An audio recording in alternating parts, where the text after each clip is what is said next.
day over here. I'm like excited to get out there and like go lay in the park and read a book or something. I love it. What are you reading? Right now, I am reading. Well, I have a couple of books right now. One of them is this gay witchcraft book, which is very funny. I picked up the library because I was like, "Oh, that sounds interesting," and just to like learn some new things. So I'm learning about gay witchcraft, and then I'm also reading a book on creative process. Oh God, what is it? It's like the big famous one. I don't know where my backpack went by. Oh God, what's her name? Twyla Tharp. I love a gay witchcraft. So when I met you, it Yeah, was at Wine Sluts, yeah, and it it was. was it was in March. Mhm. And that particular evening, it had been the 3-year anniversary of bars closing, restaurants, all of the hospitality closing in San Francisco, like March 17th. Mhm. So when I went to Wine Slots 3 years later, I was just like, this is exactly what San Francisco needs. This is Yeah. exactly, like sexy, cool, great wine list, strippers. I still say strippers. Strawberry, who was stripping, she said I could say strippers. So I say that. Mhm. I just, the lighting was awesome. Just all these weird, funky crocodile head or dragon head, Oh, all yeah, that. the dinosaurs on the The outside. dinosaurs, the bathroom. I could have played in the bathroom forever. Absolutely. So pre wine sluts, what were you doing from 2020 to 2023? Were you in the industry? Were Mm. you, I mean, that's kind of a lot to cover, but Yeah, let, no, let, that's let's, yeah, cool, and I'll offer a gentle correction. The proper title is Sluts the Wine Bar is what we were as kind of the okay. yeah, Record, let's the wine bar. Sluts the Wine Bar, yeah.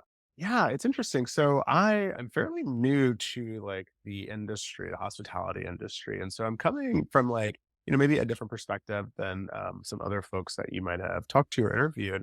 From 2020 to 2023, I was working in consulting, actually. I worked in kind of one of the big 3 consulting firms, and I was doing digital learning work, which is kind of where my area of, like, expertise is. Like, for the last 10 years, most of the 10 years I've worked in digital learning and virtual learning and teaching people how to teach people and how to be facilitators and doing curriculum design development, all these, like, very, like, much, much different than running a wine bar. In about January this year, I made even prior to January of this year, I'd been in my brain kind of tossing around what my next moves were. And, I am a person who, A, spends a lot of time in nightlife. I go out a lot and all my weekends are with my friends and bars and parties, hopping around. Threw a party with my partner called Service. It's been going, God, for Service has been going for 5 years. It started in Austin and now we have brought it here to San Francisco. We do it quarterly at Driftwood on Folsom. And so I'd been kind of contemplating this sort of like more intentional shift towards hospitality, towards nightlife. I had a very good, cushy, quote unquote, corporate job, but I like being with people. I enjoy, talking shit all day. Like being behind a bar and just like talking with people and getting to know them is so much fun to me. And so, yeah, like last year of Hi Felicia and Sluts, reached out and she was like, "Hey, I'm opening this wine bar. I know you're interested in it. Someone recommended you. Do you want to be the GM of Sluts?" And it was a interesting opportunity. I've never managed a bar before, and so it was kind of like trial by fire, right? And someone really kind of offering me a job that I couldn't have applied for because I didn't have the experience. And I kind of thought it over a lot and I was like, this is an opportunity that I don't want to pass up. I think I would regret not taking it just to kind of see what this is like and see if this is actually what I'm interested in and where I want my like path to go. And so after a lot of hemming and hawing and kind of going back and forth, I said, yeah, let's do it. And then I worked with her to get the bar open in January, at the end of January, beginning of February. I forget. I think February 3rd or 4th was our actual open date.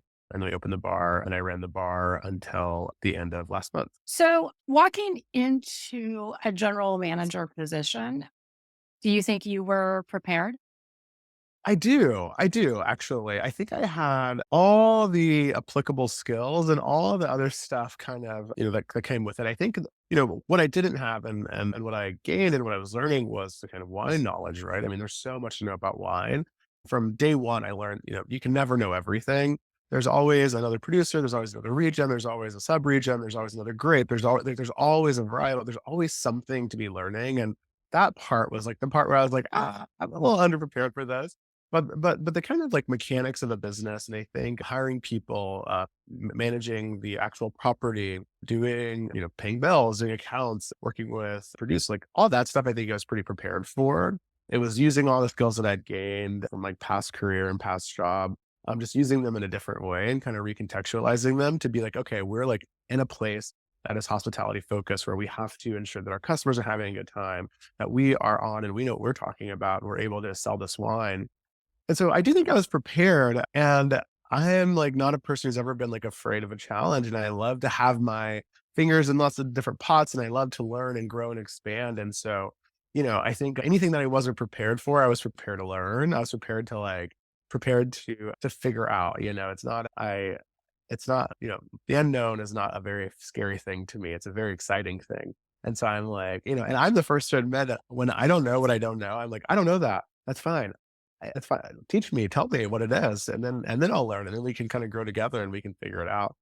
But I think I was mentally and physically prepared to do it. But there were some there's some like challenges and some things that I didn't, that I don't know. It was it's interesting. That's an interesting question. Yeah, I think I was prepared, and I think I did it to like the absolute best of my abilities.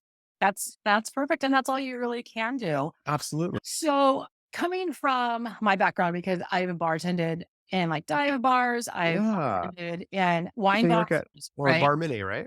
A mini bar. Mini Mhm. bar. Okay.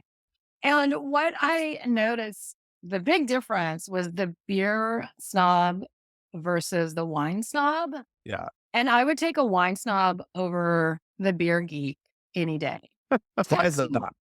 Did you have any wine snobs or come into Sluts?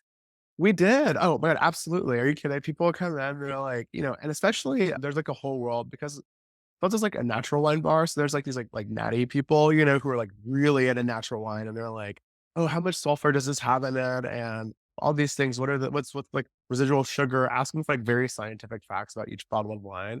And then like, first of all, like you need to calm down. Second of all, like the internet exists. You can Google this. You're trying to like test me right now, and that is not cool.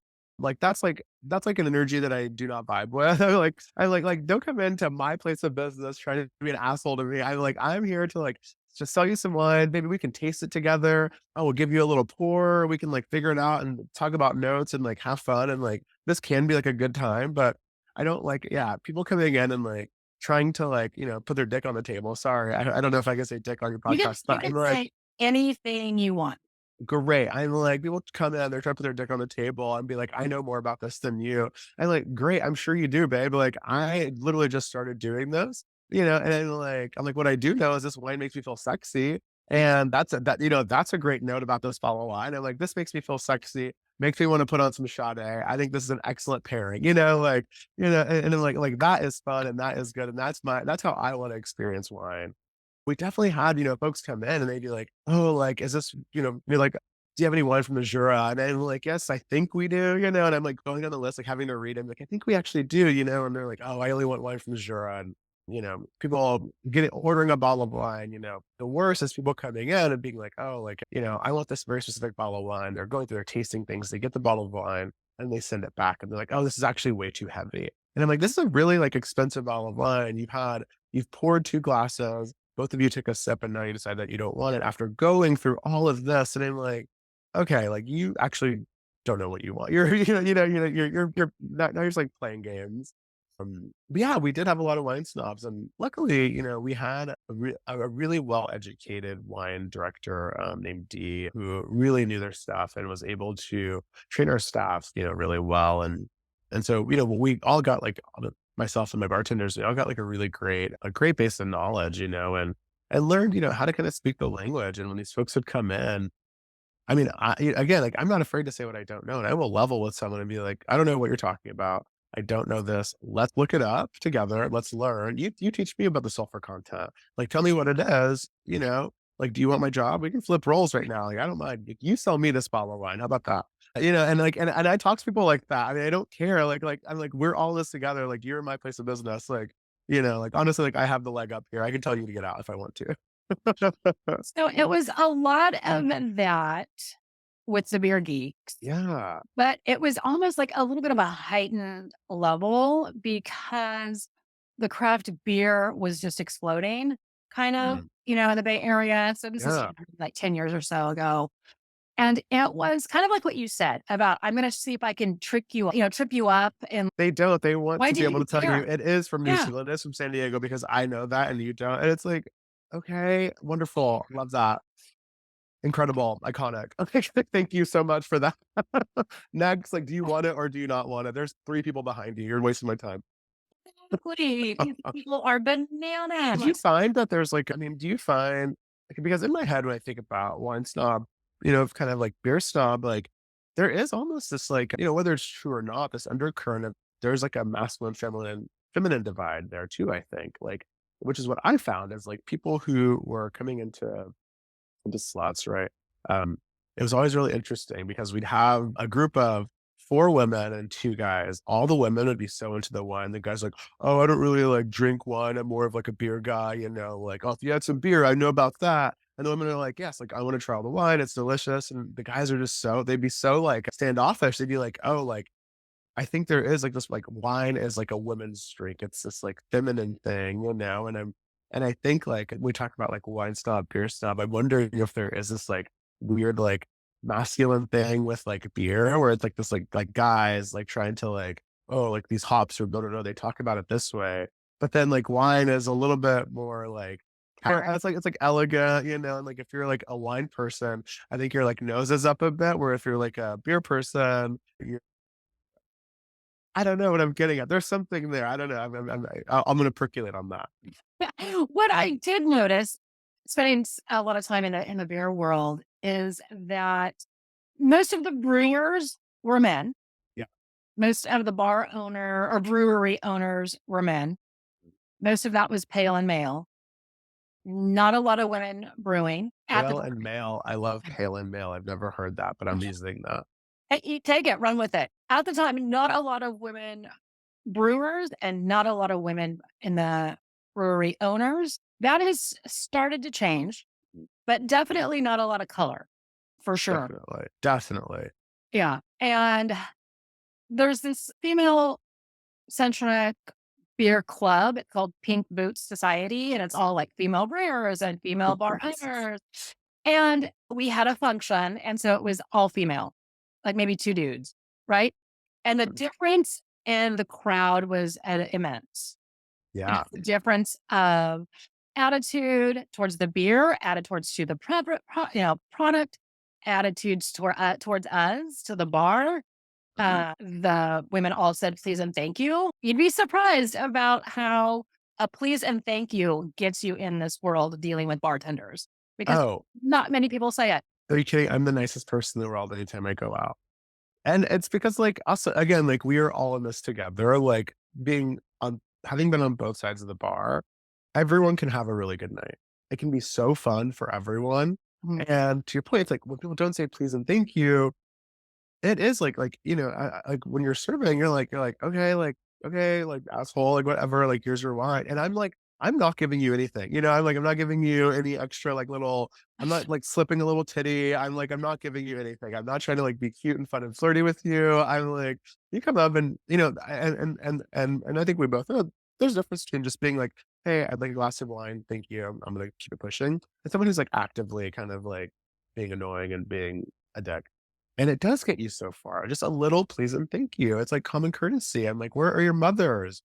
Did they not tell you these things? Like my boyfriend, he always cracks up because he's like, Calvin, like, he'll be like, you know, Calvin can get anything. He gets everything for free. I get free hotel upgrades. I get like plane upgrades. I mean, because I'm friendly to like our people that who are like helping me get what I want.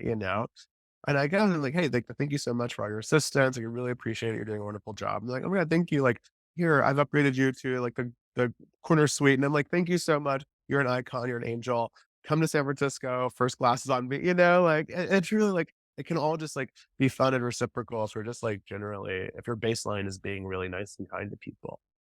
I agree. Yeah, I totally agree. So let's go back a little bit to 2016. Yeah. So we've got an election and now we've got the tangerine nightmare. Yeah, we sure did, babe. How were those 4 years? Because you weren't in the industry for those 4 years. No, I wasn't. Okay, well, let's just talk about just those 4 years. Well, Let's talk about it because I was actually in a much different and not more interesting, but just a very different position. In 2016, I lived in DC and I was actually working in the federal government when the administration change happened. So I was working under the Obama administration, working for like the really fun, like what I think is like the most fun and cuddly department of the government, which was our national service organization. So I was working with volunteers. I worked for AmeriCorps and I was training volunteers and getting people into service and doing the like, I think like the best work that our government does is provide young people with a little bit of money to go and help their communities. And I was enabling that, and it was so wonderful and lovely. And that was under the Obama administration. Then the election happened. I was sitting at a bar in DC, one of my favorites. I'm blanking on the name right now, but I love that place. It was one of the only places in DC where you could still get $1 beer.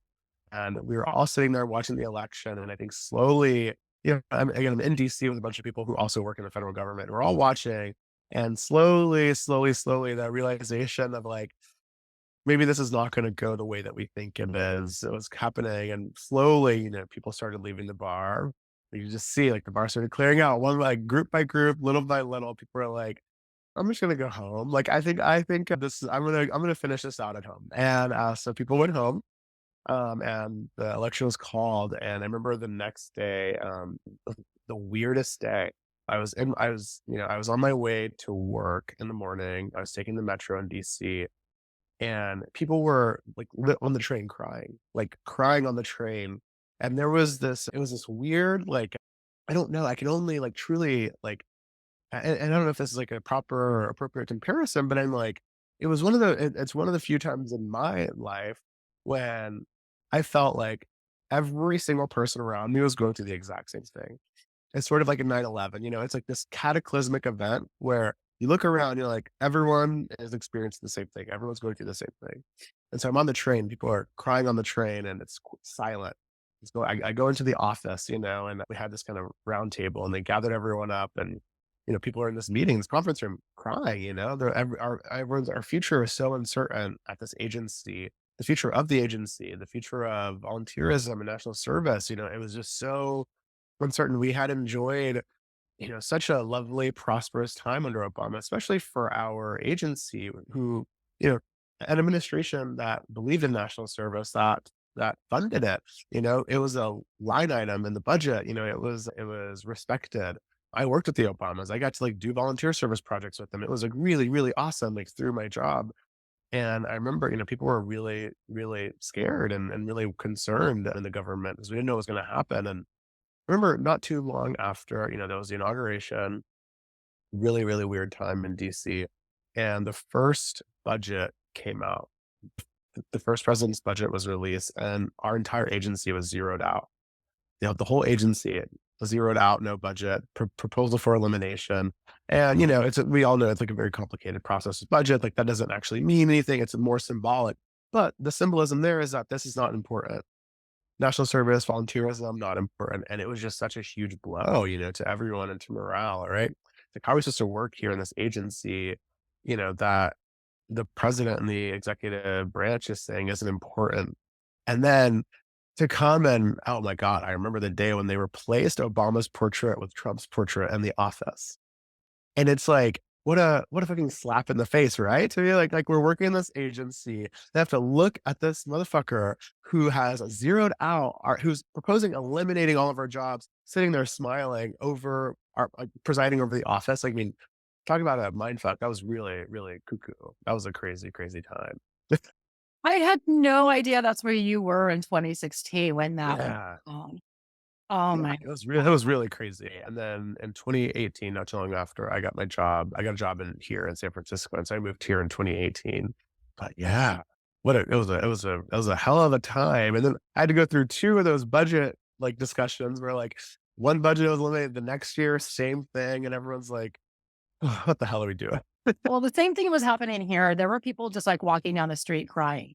I can Oh, imagine. yeah. Imagine. Terrifying. it's still slightly terrifying, not as terrifying, but But even, I mean, but it even hasn't gone away. literally this morning, waking up to Supreme Court news, we're still dealing with that. Not even president, dealing with the ramifications of this happening where like, now everybody's gotta pay their damn student loans, and people are like, "Well, you took out the debt, you should pay it." Like, shut the hell up, you're so stupid. Second of all, I'm like and "Oh, because you're gay, we can be like, no, we don't wanna do we don't wanna work with you because, like, my religion." I'm like, "Okay, cute. My religion is being a huge, huge F word, and I'm denying service to literally everyone else." It's like, fine, this can cut both ways. It's just like, I'm feeling really combative as a gay person today, waking up to all this news, and I'm like, we're still dealing with the ramifications of like things that happened 6 years ago, however long, yeah, 7 years ago, however long ago it was, the election happened. It's really fucked up. Yeah, try being a female, Yeah. No, look, what talk happened about last year. You I know? know. I mean, it's psychotic. It's crazy. Mhm. Like, I once took my mom to get an abortion. I'm like such a I'm like all the way abortion on demand, any reason. I do not like, it's literally no one's fucking business. And what a huge blow. And I can only imagine like the women in my life. I'm like, God, like Yeah, it's that's like we didn't even count. it's like you didn't even count. And all the work, all the years and years of like talking and organizing and protest, it's like it just, man, what a morale, like what a hit to the A kick in the morale. face, and It's a kick in the face. it's healthcare. That's Yeah. what people I don't think understand is that it's healthcare. We have Yeah. to take care of our health. This is how we do Yeah. it. This is one Like that's aspect of it. really one of it.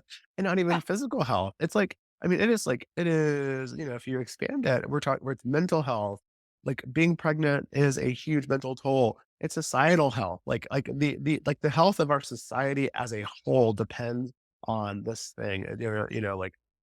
Like babies having babies, people who are having kids who aren't prepared for that, who then can't provide for those children. The children grow up right. in poverty.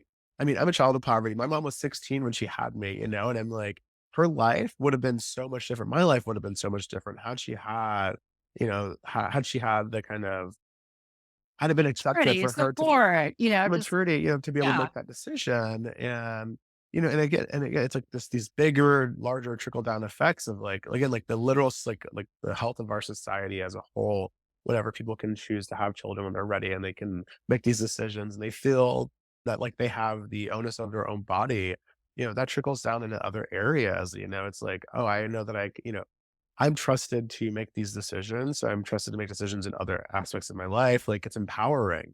And it's just like really, it's very, it's disheartening that there's no long-term vision and no long-term thinking on the part of folks who are so opposed and who are so anti. yeah. I agree 1000% about this.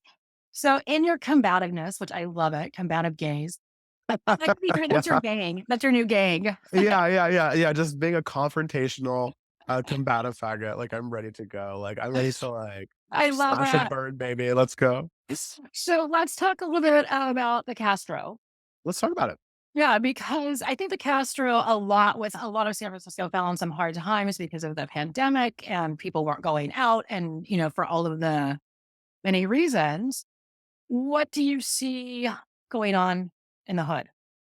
Or Yeah. what do you want to see going on in the hood? Sure. On the ground, I mean, I think there's, well, what's interesting is I think there in the city, we have sort of like, you have like Castro gays and Soma gays. There's sort of like a little divide, between like the two like clans, like the two factions. I'd like to see a little more unity with the girls. I think unity in our community, everyone can like get along. I think they both have merit. I love both places. um, Can I just say it is you guys get it together. Stop Get it fighting. together. Stop the infighting. We're all in this together. We can like there's a lot of dicks to suck. Like there's so much to go around. Like we can all be having fun. But I think there is like I think in the Castro specifically, there are currently I think what the Castro Business District is doing to they're trying to, fill in some of these storefronts and trying to get some of these vacancies filled. What just closed? Harvey's, it is it is really, I don't know, man. I don't know what it says. It is really shocking to me that bar restaurant on the corner of 18th and Castro had to close. Like that is I don't that it's a signal that something is like a mess and something is like kind of funny. And I don't think it is has to do I don't know what it has to do with. I think like there's no way to properly I think any placing of blame would be misguided because there's a confluence of factors from like a lot of different things, economics, there might be might have been business factors, there's perception. I think a lot of folks saw and see like Harvey's as like a tourist trap, maybe as like a place where it's like, oh, like I can say honestly, and to my a little bit of shame, my 5 years, I never went to Harvey's once. I've never patronized that business. And I don't know what that says about me and my mindset or the people I'm hanging out with, where it's like, that just was never like a viable option of places to go. But I'm hopeful and excited about whatever is next there. I think Castro has some of the I mean, it does have some of the oldest and, like, legacy gay businesses, like, in the city. We have Twin Peaks, one of my favorite places of all time.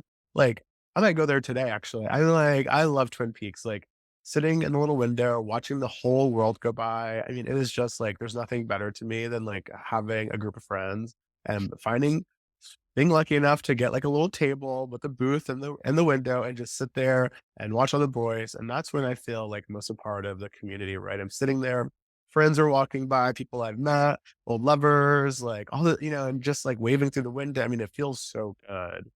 And we got 440, which is so lovely. I mean, that's like that is a place where it's like you get a little nasty, a little seedy in there. It feels like a little, you go find your daddy for the evening, at 440, old and fun, there's all these like really lovely places in the Castro, that kind of cater to everything. And I think, I don't know, I think, friends and family have asked me about what it's like living here, right? I mean, I think in the news we're getting such a bad rep, and then in like the national news of San Francisco is this place of crime, and it's my mom doesn't want to come here. My mom's like, oh, I don't know if I can come visit because like my car's gonna get broken into. I just know it's gonna happen, and I'm like, that's like not what is happening here all the time. I mean, like yes, people's cars are getting broken into, and that's fucked up. But also, this is like a beautiful place full of community and full of people who give a shit and care about this place and want cool things to happen. And I think my perception has been that like downtown struggling a bit, obviously, but I think all of our neighborhoods are like healthy and alive. They're doing really well. Like if you live in the Castro,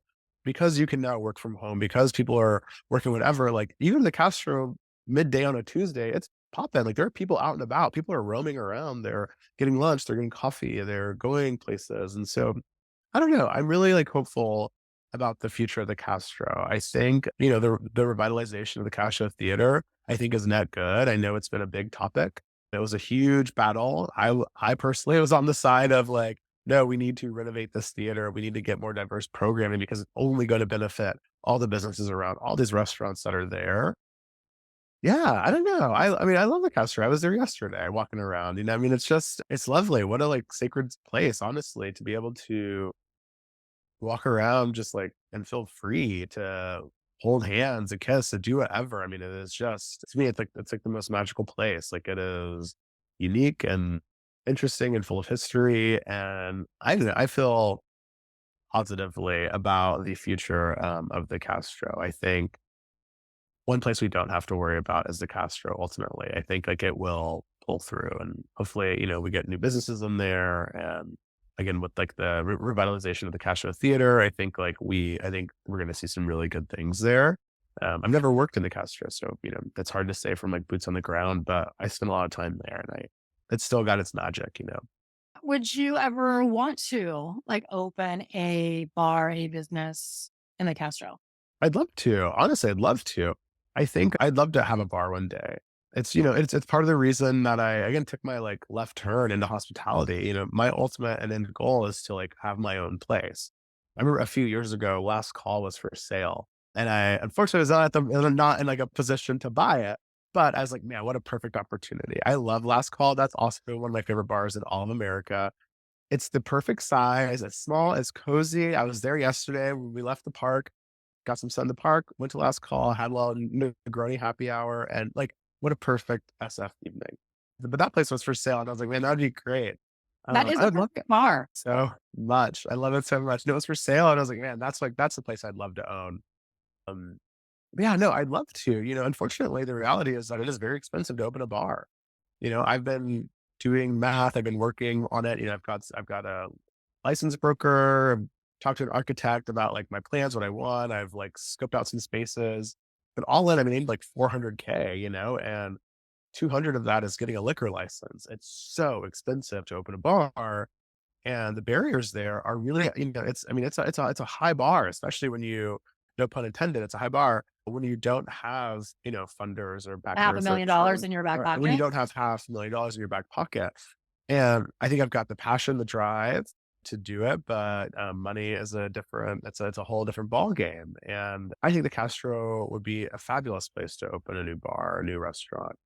One space I've always loved. Do you remember when the Papi Rico used to be there? It was Papi Rico, and then before that, it was something else.